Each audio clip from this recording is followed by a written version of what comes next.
सभी दोस्तों को नमस्कार। हिंदी से प्रगति चैनल में आप सभी का स्वागत है। आज हम हिंदी साहित्य में काल विभाजन को पढ़ने वाले हैं। काल विभाजन एवं नामकरण एलटी हिंदी साहित्य में जो सिलेबस में दिया गया जो पहला बिंदु है वो बहुत ही महत्वपूर्ण है। इससे 2-3 नंबर के प्रश्न लगभग पूछे जाते हैं कि किस आचार्य ने या किस साहित्यकार ने किस काल को क्या कहा और काल विभाजन का जो समय है वो क्या रखा। तो वीडियो बहुत महत्वपूर्ण है, आप ध्यान से सुनिएगा, देखिएगा। और हमारी वीडियो अगर आप सभी को अच्छी लगती है तो प्लीज़ सब्सक्राइब कीजिएगा। सब्सक्राइब करने में आपको कोई भी पैसा नहीं लगता है। तो आगे चलते हैं, हम बिना देरी किए हुए वीडियो की तरफ चलते हैं। तो सबसे पहले रामचंद्र शुक्ल जी का जो काल विभाजन है, क्योंकि शुक्ल जी का जो काल विभाजन है उसमें वैज्ञानिकता, प्रामाणिकता है ना। तो उन्होंने कहा, देखिए सबसे पहले आदिकाल, जिसको जो है हजारी प्रसाद ने आदिकाल नाम दिया, तो उसी आदिकाल को शुक्ल जी ने वीरगाथा काल कहा है ना। तो वीरगाथा काल का जो समय है वो संवत 1050 से 1375 है। शुक्ल जी ने आदिकाल को वीरगाथा काल कहा क्योंकि उन्होंने कहा कि इसमें जो रासो ग्रंथ लिखे गए हैं या वीरता परक अनेक रचनाएं की गई हैं, तो इससे यह ज्ञात होता है कि इस आदिकाल में जो है वीरों की गाथा का वर्णन किया गया है। इस काल को इसलिए आदिकाल न कहते हुए वीरगाथा काल कहना सर्वथा उचित है। ठीक है, चलिए दूसरा है पूर्व मध्यकाल।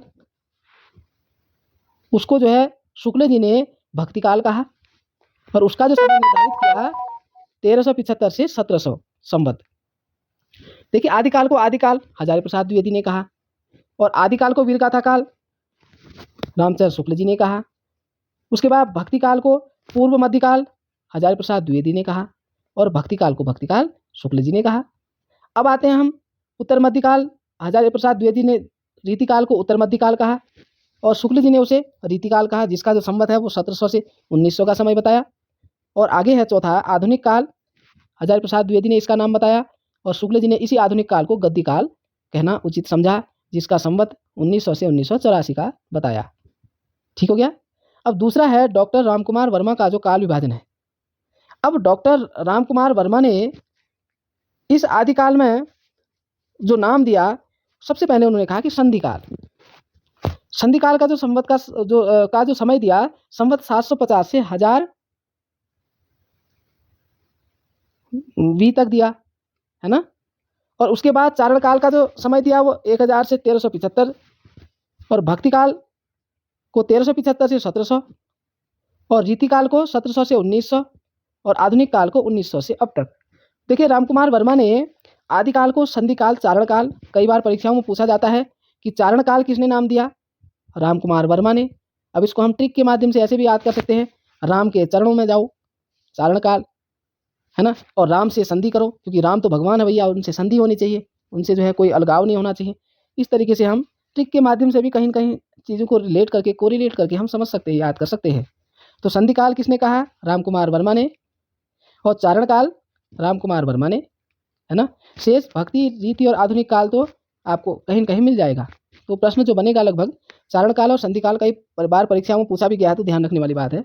उसके बाद है डॉक्टर गणपति चंद्र गुप्त का काल विभाजन। इनका भी जो काल विभाजन है बहुत महत्वपूर्ण है।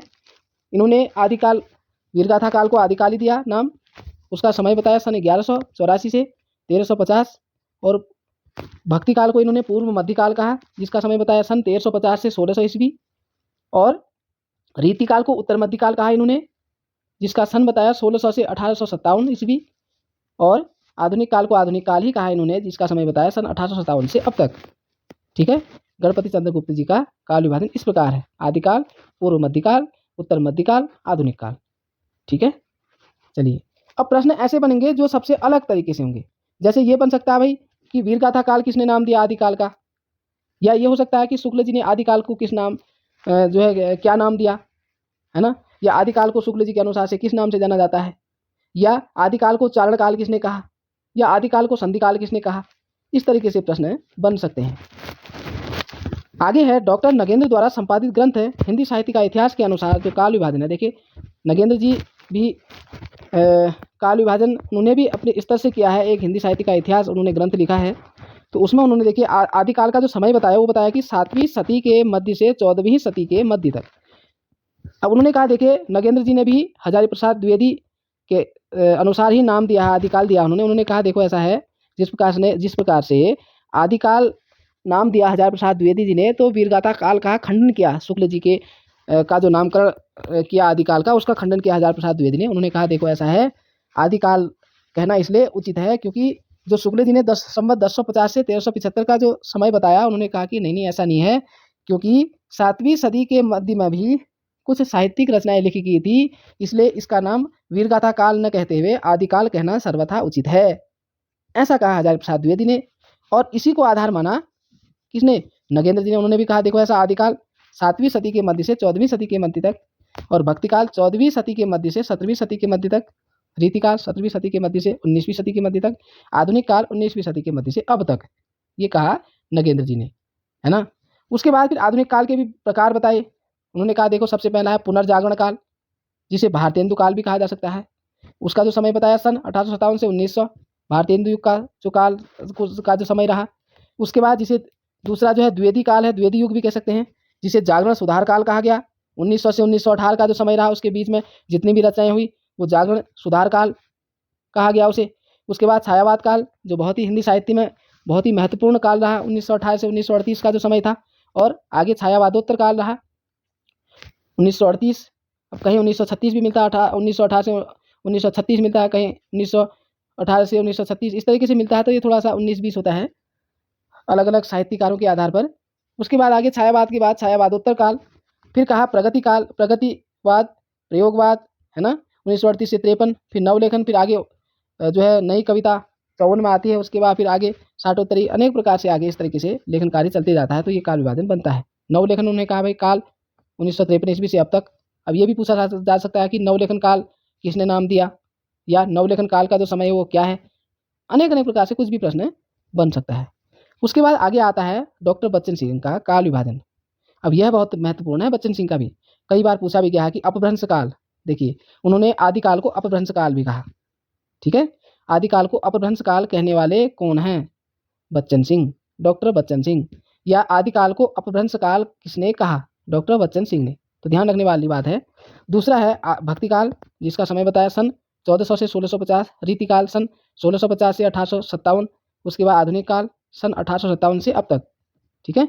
ये बच्चन सिंह का काल विभाजन है। तो बच्चन सिंह ने आदिकाल को अपभ्रंश काल कहा, ये ध्यान रखने वाली बात है। तो इस तरीके से आप याद कर सकते हैं, ठीक है। अब आते हैं हम नामकरण की बात। सबसे पहले तो हमने काल विभाजन जो चारों थे, जिसमें आदि भक्ति, रीति, आधुनिक, इस प्रकार से था। अनेक अनेक साहित्यकारों के आधार पर अनेक अनेक तरह से काल विभाजन हमने पढ़ा। अब है कि आदिकाल का नामकरण, है ना। आदिकाल का नामकरण देखिए, चारण काल किसने कहा? ग्रियर्सन ने कहा। जॉर्ज ग्रियर्सन ने इसे आदिकाल को चारण काल कहा। और आपने और पढ़ा था कि आदिकाल को चारण काल किसने कहा? ऊपर पढ़ा था आपने, राम कुमार वर्मा ने। आदिकाल को चारण काल राम कुमार वर्मा ने भी कहा है। उसके बाद आदिकाल को प्रारंभिक काल कहा मिश्र बंधु ने, कि प्रारंभिक मिश्र ऐसे याद कर सकते हैं थोड़ा तार्किक रूप से, क्योंकि जहां आप पेपर देने जाएंगे वहां तो आपको विकल्प दिखेंगे तो आपको कन्फ्यूजन की स्थिति बनेगी। तो आप इस तरीके से प्रारंभिक मिश्र इस तरीके से याद कर सकते हैं कि प्रारंभिक काल कहा आदिकाल को मिश्र बंधु ने। उसके बाद बीज वपन काल, बहुत महत्वपूर्ण है कि आदिकाल को बीज वपन काल किसने कहा? आचार्य महावीर प्रसाद द्विवेदी। क्योंकि बीज बोने की हिम्मत आज की डेट में कौन करेगा? जो महावीर होगा, जो महान होगा, है ना। क्योंकि खेती कोई नहीं करना चाहता, अन्न सब खाना चाहते हैं।